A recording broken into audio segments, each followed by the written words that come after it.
बिल्लाहिल अज़ीज़िल गफ़्फ़ार वस्सलातु वस्सलामु अला सय्यिदिल अबरार अम्मा बाद अऊज़ु बिल्लाहि मिनश शैतानिर रजीम मिन हम्ज़िहि व नफ़ख़िहि व नफ़सिहि बिस्मिल्लाहिर रहमानिर रहीम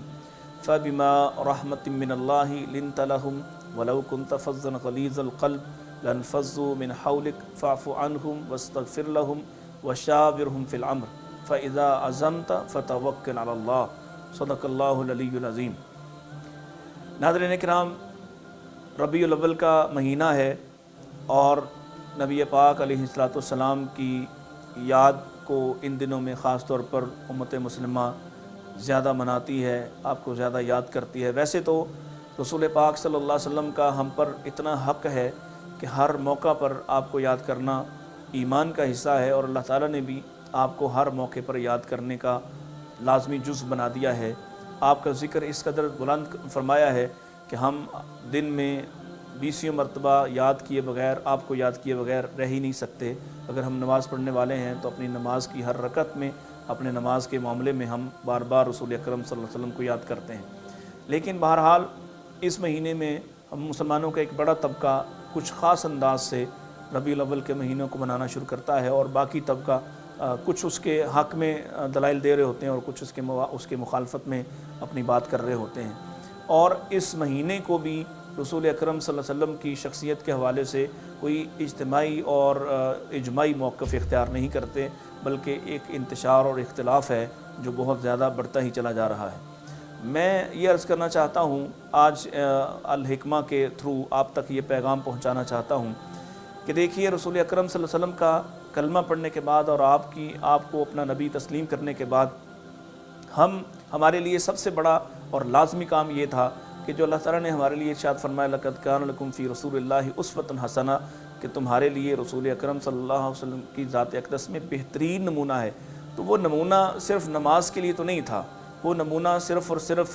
जिहाद के लिए भी नहीं था, वो नमूना पूरी ज़िंदगी, पूरी हयात के लिए है, हर मौके, हर मामले के लिए है। और आप अलैहिस्सलाम ने इरशाद फरमाया था, सबसे बड़ा जो आप मिशन लेके आए, जो आप मुकाम लेके आए और जिस मुकाम पर आप फ़ाइज़ होके आए, आप फरमाते हैं इन्नमा बुइस्तु मुअल्लिमा लिउतम्मिमा हुस्नल अखलाक, मैं तो मुअल्लिम बनकर आया हूँ ताकि तुम्हारे अच्छे अखलाक की तामील और तकमील कर सकूँ, मैं तुम्हें अच्छे अखलाक सिखाने आया हूँ। तो अगर हम आप सल्लल्लाहु अलैहि वसल्लम के उम्मती होने का दावेदार होने के बावजूद और आपके इस महीने में आपको याद करने के बावजूद भी अगर हम अपने मामलात को और अपने अखलाक को बेहतर नहीं करते और हमारे अखलाक इस दर्जे के नहीं हैं कि वो दूसरों को नफ़ा दे सकें, फ़ायदा पहुंचा सकें। एक तो कुरान मजीद का उसूल ये है, फ़अम्मा मा यनफ़उन्नास फ़यमकुसु फ़िल अर्ज़, अल्लाह ताला ज़मीन में उन्हीं को ताकत अता करता है, उन्हीं को बाकी रखता है, उन्हीं के तज़किरे ज़िंदा रहते हैं जो लोगों को नफ़ा देने वाले हैं। और दूसरी जगह रसूल अकरम सल्लल्लाहु अलैहि वसल्लम इरशाद फरमाते हैं, खैरुन्नासी मन यनफ़उन्नास, लोगों में से बेहतरीन वो है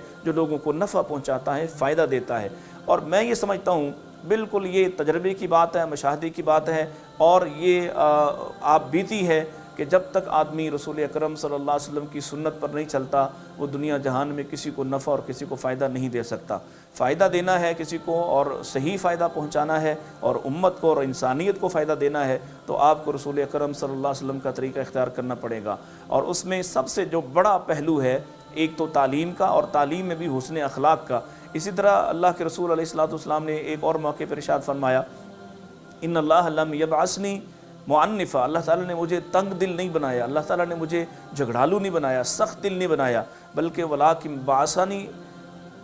बाअसानी मुअल्लिमन मुयस्सिरा, मुझे ऐसा मुअल्लिम बनाया है जो लोगों को आसानियाँ देने आया है। तो आप भी आसानियाँ बांटिए। इस महीने में अगर आप कुछ काम कर सकते हैं, इस महीने में अगर आप कुछ लोगों की खिदमत कर सकते हैं और इस महीने की मुनासबत से आपको ज़्यादा शौक़ आता है, हालांकि आना तो पूरा साल और पूरी ज़िंदगी चाहिए, लेकिन इस महीने में आपके जज्बात ज़्यादा और ज़्यादा बड़े और बेहतर हो जाते हैं, तो बेहतर यह है कि आप लोगों को नफ़ा देना शुरू कर दें। और लोगों को नफ़ा देने की सबसे आसान सूरत यह है कि आप लोगों को मुआफ़ करना शुरू कर दें। आप छोटी छोटी बातों पर अपने घर वालों, अपने बहन भाइयों, अपने रिश्तेदारों, ख़ास तौर अपने माओ और बहनों को माफ़ करना शुरू कर दें। आप जब मुआफ़ी का एक आम तर्ज़ अमल इख्तियार कर लेंगे तो आप देखेंगे कि कितनी बड़ी खैर है जिससे आज ये मुआशरा महरूम होता चला जा रहा है और ये नाम निहाद भी है, कलमा गो भी है, नबी अकरम सल्लल्लाहु अलैहि वसल्लम की मोहब्बत का दावेदार भी है, लेकिन اس کے اندر سے خیر کا یہ پہلو ختم ہوتا جاتا ہے۔ ہر آدمی شارٹ ٹیمپرڈ ہے، بہت چھوٹی سی باتوں پہ وہ اتنا غصہ کرتا ہے، وہ بچوں پہ غصہ کرتا ہے، وہ بیوی پہ غصہ کرتا ہے، بہن بھائیوں پہ، محلے پہ،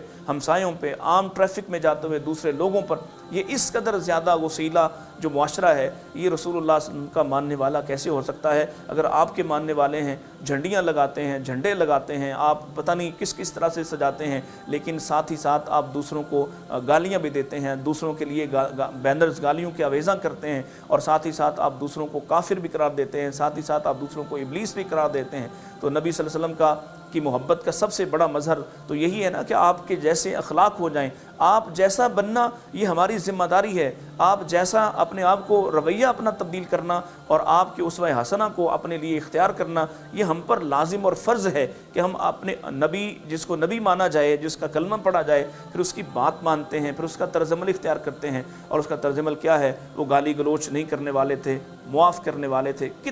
کتنے بڑے ظالم دشمن جنہوں نے آپ کو ستایا، جو آپ کے گھر میں آپ کو چین سے نہیں رہنے دیتے تھے، گھر سے نکلتے تو آپ کے لیے کانٹے بچاتے تھے، آپ کی ہنڈیاں کے اندر وہ گندگی پھینک دیتے تھے۔ مکہ کی بہترین سرزمین میں سے بہترین جگہ یعنی بیت اللہ کے اندر اگر آپ سجدہ ریز ہیں تو آپ کی اوج، آپ کی مبارک گردن پہ اور مبارک پشت پہ وہ گندی اوج رکھ دیتے تھے، اور آپ کو 6 میل تک وہ پتھر مارتے ہیں، لیکن آپ ان کے لیے کس قدر معافی والے ہیں کہ آپ نے دہلیز کعبہ کو تھاما ہوا۔ فتح مکہ کا دن ہے اور آپ ان سے پوچھتے ہیں کہ بتاؤ آج تم کیا کہتے ہو، ماذا تقولون، آج تمہارے دل میں کیا بات آتی ہے، تم مجھ سے کیا تقاضا کرتے ہو، کیا خواہش کرتے ہو؟ اور وہ آپ سے کہتے ہیں ابن کریم، ابن اخین کریم، ابن ام کریم، اور تم اچھے باپ کے بیٹے ہو، ہمارے بھائی ہو، بڑے کرامت والے ہو، بڑی بزرگی والے ہو، تم بہترین باپ کی اولاد ہو، بہترین نسل سے ہو۔ ہم تم سے وہی مانگتے ہیں جو یوسف کے بھائیوں نے اپنے بھائی سے مانگا تھا کہ آج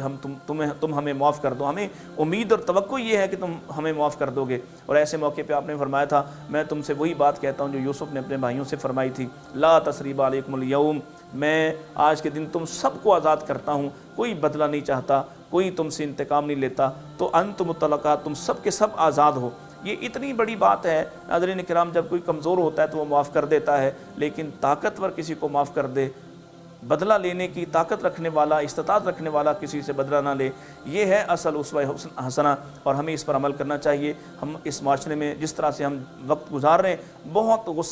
غصہ، اللہ فرماتے ہیں فَبِمَا رَحْمَةٍ مِّنَ اللَّهِ لِنْتَ لَهُمْ وَلَوْ كُنْتَ فَظًّا غَلِيظَ الْقَلْبِ، ہم نے اپنے نبی پر رحمت فرمائی، اس کو نرم کر دیا۔ یہ نرمی اللہ کی رحمت ہے، اور جہاں جہاں نرمی آتی ہے یقین جانیے آپ اللہ کے لیے اپنے آپ کو نرم کر لیں، یقیناً اللہ تعالیٰ اپنے آپ کو تمہارے لیے، میرے لیے نرم کر لے گا۔ اللہ ہمیں رسول اکرم صلی اللہ علیہ وسلم کی اس سنت کو اختیار کرنے اور اس کو عام کرنے اور اس معافی کے پیغام کو دور تک پہنچانے کی توفیق عطا فرمائے۔